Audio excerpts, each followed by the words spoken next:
everyone, my name's Danielle and welcome to another episode of Board Game Bakes.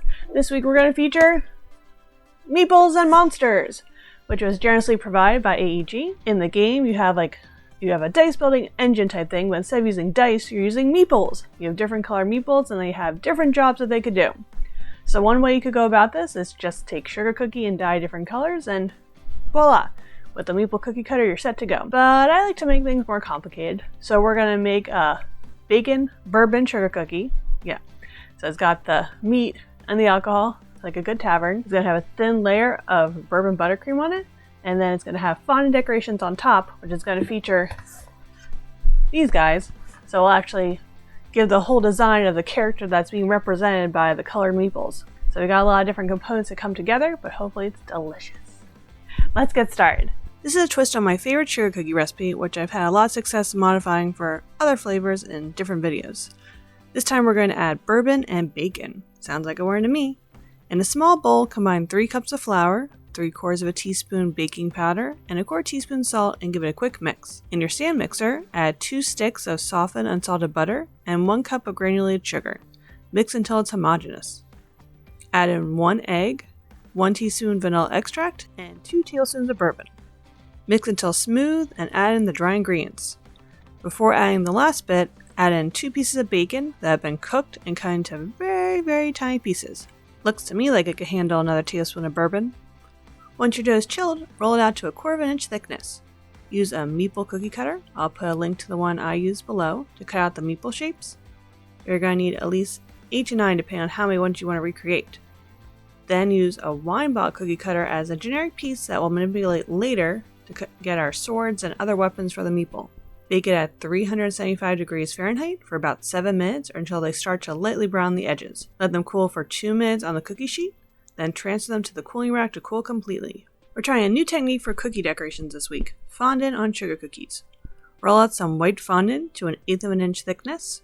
Use the same cookie cutters that we used to cut out your cookies to cut out the corresponding amount of fondant pieces, because each one of the fondants is going to go on top of one of your cookies. You can let them firm up a bit so that they aren't as moist by setting them on a cookie sheet overnight, or you could just get right into decorating. While you're here, make sure you subscribe for new videos every Tuesday at 12 p.m. EST. Thanks! We're going to use the same technique that was used in the board game tables video. Take some food gel and add a little alcohol to loosen it up. The alcohol works better than water because it will evaporate and not make your fondant soggy. Nobody wants that. Start by applying the color around the outside of your fondant pieces, and make sure you get the side too, so this way it won't look funny on top of your cookies. All of our pieces are correlating with the hero cards and 1 bad guy for good measure. You use mostly paint and a little marker to add the final details. Once you're done the outside, start doing the other patches of color correlating with the hero card. I love seeing the art come together and seeing the different images that all come from the same blank piece of fondant. For the weapons, use a knife to cut them into your desired shape, like a sword or a hammer. Put a little of the hero or villain colors onto each of those pieces, so this way you don't forget which is which along the way.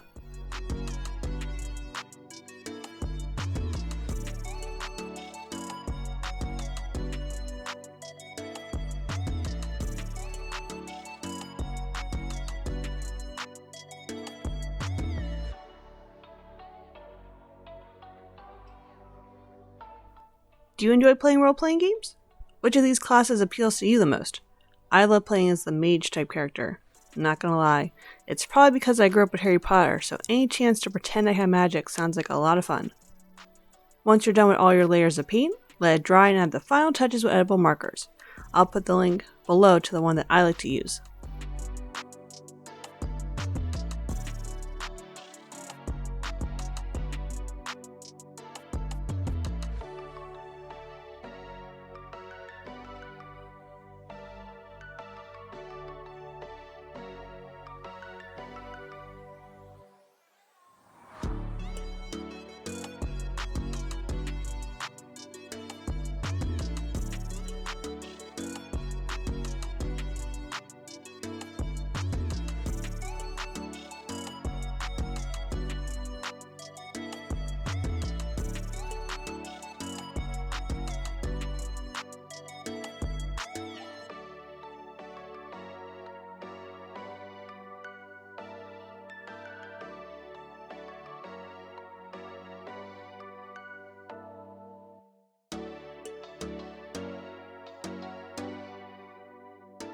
To glue our decorations onto our cookies, let's make a tasty bourbon buttercream, which will help highlight the bourbon flavor in our cookies too. Cream 1 stick of softened unsalted butter in a stand mixer. Add in 2 cups of powdered sugar, 1 teaspoon vanilla, and 2 tablespoons of bourbon. Mix until it's smooth. Now that all our characters are complete, let's assemble our cookies. Take a cookie and apply a thin layer of buttercream frosting. Now take one of your fondant pieces and place it on top of the buttercream. Voila! Repeat for all of your shapes and your job is complete. Time to have your tavern-worthy cookie and toast your victory!